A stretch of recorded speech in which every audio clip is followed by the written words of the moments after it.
À 6h17, Europe 1 vous répond, Thomas Soto. Tour de France, 101e, c'est presque parti. Demain, les 198 coureurs partiront de Leeds en Angleterre. Objectif, voir les Champs-Élysées 3 semaines plus tard, le 27 juillet, et si possible, avec un joli maillot sur les épaules. Bonjour Eric Fotorino. Bonjour Thomas Soto. Vous êtes le directeur du nouvel hebdomadaire Le 1, mais vous êtes aussi un passionné absolu de vélo. Je cite quelques-uns de vos ouvrages consacrés au Tour. Petit éloge de la bicyclette en 2007, petit éloge du Tour de France en 2013, et tout récemment, La Belle Échappée, un Tour de France autrement, publié chez Gallimard. Comment font-ils, Eric Fotorino, comment font-ils pour avaler 3664 km, enchaîner les étapes comme ça tous les jours? La plus longue cette année, ça sera entre Carcassonne et Bagnères de Luchon, 237 km et demi. Comment ils font? Oui, c'est-à-dire que tout au long de la saison et même l'hiver, ils avalent du bitume, des kilomètres. Je crois que l'entraînement, c'est vraiment la clé pour un cycliste, non seulement pour couvrir la distance chaque jour, mais surtout pour enchaîner. C'est-à-dire d'un jour à l'autre, comment récupérer. Et vous savez, quand les journées sont longues, les nuits sont courtes, et donc il faut que l'organisme récupère. Et je pense que le Tour, il se joue aussi au lit, d'une certaine manière, si j'ose dire, c'est-à-dire sur les temps de récupération. Comment on récupère exactement. Et c'est quoi le secret pour récupérer? C'est quoi? C'est les kinés, c'est les massages? Alors, bien sûr, ça y contribue largement, mais je pense que c'est la capacité d'endurer un effort d'intensité quand même assez élevé. Donc d'être à la fois entraîné et d'être à la fois frais, c'est-à-dire que d'arriver, je pense que très souvent les coureurs font ce qu'on appelle une coupure un petit peu avant le Tour, ils se préparent et en même temps pour garder de l'influx, pour garder de l'envie aussi, parce que le vélo c'est aussi de l'envie. Alors vous l'avez fait le Tour l'an dernier avec 25 jeunes, vous faisiez les étapes la veille des champions. Oui. Vous avez pris des produits pour y arriver ou pas? Oui, de l'eau minérale, des jus de fruits, des barres un peu énergétiques, mais non, l'enjeu c'était effectivement de faire ce Tour à l'eau claire, comme on dit, puisque évidemment il y a toujours cette suspicion autour à la fois du sport professionnel et en particulier du Tour de France et du cyclisme. Ouais, mais on croit mourir par moment, non, quand on fait des étapes comme ça? Vous êtes entraîné combien de temps à l'avance? Alors, j'ai commencé vraiment à m'entraîner au mois de janvier. L'an dernier, il faisait mauvais à chaque fois que je sortais mon vélo. Donc, c'était toujours sous la pluie ou quasiment. Et ça a été 6000 km d'entraînement pour ce qui me concerne. Et pour les jeunes que j'ai entraînés avec moi, c'était à peu près la même chose, sauf quelques-uns qui étaient vraiment des vrais amateurs, au sens, ils allaient au boulot à vélo, mais pas plus. C'était quoi votre moyenne? Vous savez, vous avez calculé la moyenne? Oui, on a fait un tour à 25 de moyenne. 25 km/h. Et les champions du Tour, ils font un tour à combien? Ils sont plutôt à 40-45. Oh là là, 40-45. Donc on est allé plus lentement qu'eux. Quelle sera, selon vous, Eric Fotorino, la saveur de ce Tour 2014? Il y a pas mal de nouveaux venus, notamment. Oui, mais je pense quand même que l'enjeu, ça va être est-ce que Froome est battable ou pas? Parce qu'il a été tellement impressionnant l'an dernier qu'aujourd'hui, qui peut le battre? C'est vraiment, on a l'impression qu'est né un nouveau champion, et avec évidemment là encore toujours les doutes. Est-ce qu'il monte ou il avance naturellement avec l'entraînement ou d'autres choses? Comment ça se fait que le Tour de France, ce soit toujours des cycles comme ça? Il y a un champion qui arrive et qui rafle tout pendant des années. Il y a eu Indurain. Des cycles, c'est normal. Oui, c'est vrai. Je n'ai pas fait exprès. Mais... Non, mais vous avez raison. Mais je pense que là, c'est peut-être les lois aussi un peu de la statistique. C'est qu'il y a un moment donné où émerge effectivement quelqu'un qui est au-dessus du lot.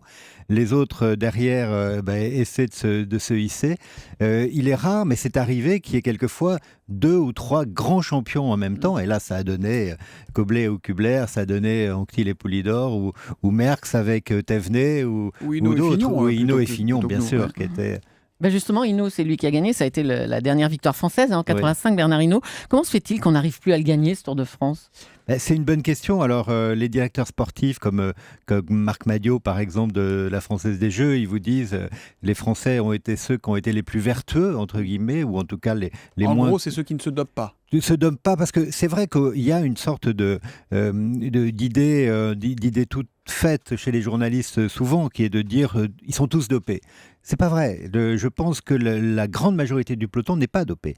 Mais vous en avez quelques-uns qui le sont, et qui le sont avec des produits très souvent qui n'ont pas encore été repérés dans les radars de l'antidopage. Et souvent, ça a été en Belgique, en Italie, dans d'autres pays. C'est la réalité, c'est des faits. C'est des faits. Et ça n'enlève rien aux performances. On va même dire, quitte à choquer un peu, même ceux qui sont dopés, ça reste une performance incroyable de faire le Tour de France. Pour moi, je vais peut-être choquer, mais pour moi, Armstrong reste un très grand champion, même si en effet, il a triché.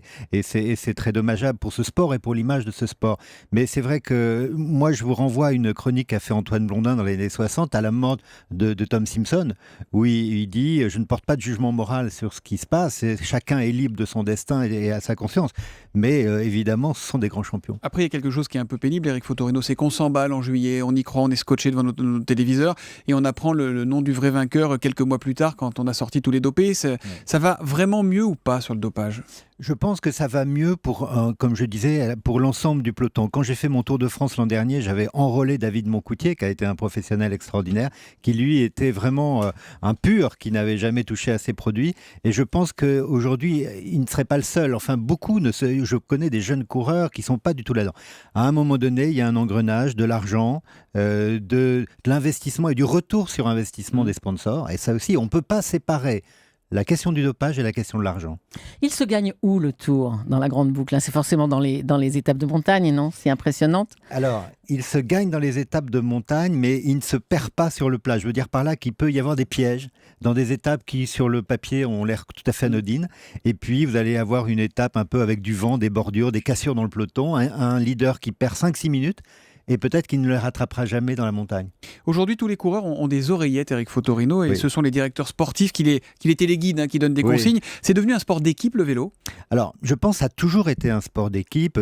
Souvenez-vous, ces grandes figures de René Vietto qui donne sa roue à son leader, Antonin Magne, etc. Mais aujourd'hui, moi, je trouve ça très dommageable, l'oreillette, parce que ça enlève un peu, j'allais dire, l'instinct sauvage. C'est-à-dire, quand il faut attaquer, normalement, on n'attend pas. Je me souviens des frères Schleck qui attendaient un ordre de leur directeur sportif dans l'oreillette qui n'est pas venu. Je trouve ça absurde. C'est pénible à regarder d'ailleurs dans ces Oui, cas-là. c'est pénible. Et puis on a vraiment l'impression un peu d'automate ou de pantin avec des fils invisibles. Alors que non, il faut l'instinct de la course. Pardon de la trivialité de ma question, mais j'ai toujours entendu dire que les coureurs se soulageaient en roulant. C'est vrai ou c'est pas vrai ça ? Ah, écoutez, moi, j'ai jamais réussi à titre personnel. Mais je suis peut-être trop inhibé pour faire une chose pareille. Mais où c'est pas facile mécaniquement. Mais bien sûr, vous voyez, il y a des images très célèbres de coureurs. Alors, elles sont toujours filmées de dos, c'est pudique, mais on les voit et on voit bien le jet qui prouve bien que c'est pas le bidon. Dernière question, Eric Fotorino, vous avez des étincelles dans les yeux quand vous en parlez de ce Tour de France. Qu'est-ce qui vous plaît tant dans la grande boucle ? Ce qui me plaît, c'est c'est vraiment encore quelque chose de mythique, c'est une aventure, on ne sait jamais si le coureur va y arriver, et puis c'est quelque chose qui se relie, vous savez, moi je crois que le sport c'est de la mémoire, et les gens qui vont voir le Tour, ils vont voir leurs souvenirs, et de gosses, et donc pour moi, quand on rentre là-dedans, on est dans le long fil d'une histoire héroïque, et aussi fraternelle et de camaraderie. Le long fil d'une histoire héroïque qui recommence donc demain pour 3 semaines. Merci Eric Fotorino d'être venu en direct sur Europe 1 ce matin.